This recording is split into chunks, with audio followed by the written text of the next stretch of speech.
આજે હું તમારી સાથે શેર કરીશ ડુંગળી અને કેપ્સિકમનું ટેસ્ટી શાક બનાવવાની રેસીપી। તો ડુંગળી અને કેપ્સિકમનું શાક બનાવવા માટે તમે જોઈ શકો છો મેં અહીંયા બંનેને લાંબી સાઈઝની અંદર કટ કરીને લીધા છે। તો હવે શાક બનાવવા માટે એક કડાઈની અંદર 3 મોટી ચમચી જેટલું તેલ ગરમ કરીશું। તેલ આપણું ગરમ થઈ ગયું છે તો હવે આપણે તેલની અંદર નાની અડધી ચમચી જીરું ઉમેરીશું, સાથે જ 2 ચપટી હિંગ ઉમેરીશું અને હવે આપણે લાંબી સાઈઝની અંદર કટ કરેલી ડુંગળીને ઉમેરી લઈશું।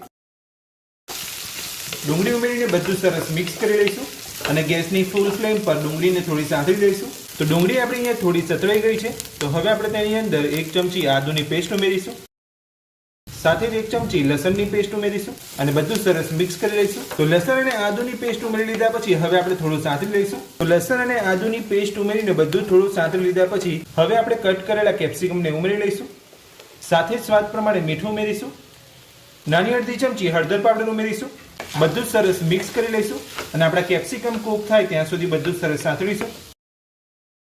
તો બધું સરસ સાંતળી લીધા પછી તમે જોઈ શકો છો આપણા કેપ્સિકમ એકદમ સરસ અહીંયા કૂક થઈ ગયા છે। હવે આપણે તેની અંદર નાની અડધી ચમચી ધાણા જીરું પાવડર ઉમેરીશું, સાથે જ 2 ચપટી ગરમ મસાલો ઉમેરીશું, 1 ચમચી કાશ્મીરી લાલ મરચું ઉમેરીશું, બધું સરસ મિક્સ કરી લઈશું। બધું સરસ મિક્સ કરી લીધા પછી હવે આપણે શાકની અંદર 2 ચમચી જેટલું પાણી ઉમેરીશું।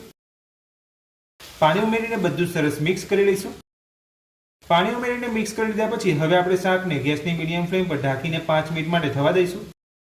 તો શાકને ઢાંકી અહીંયા 5 મિનિટ જેટલો સમય થઈ ગયો છે તો હવે આપણે શાકને ચેક કરી લઈશું।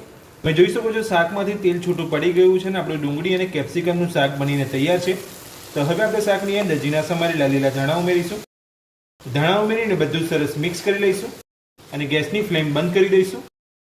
ખાવામાં એકદમ સ્વાદિષ્ટ ડુંગળી કેપ્સિકમનું શાક બનીને આપણું તૈયાર છે। તો શાક બનાવવાની રેસીપી તમને મારી કેવી લાગી મને કોમેન્ટ બોક્સની અંદર કોમેન્ટ કરીને જરૂરથી જણાવજો। આજની રેસીપી પસંદ આવી હોય તો વિડીયોને લાઈક જરૂરથી કરજો।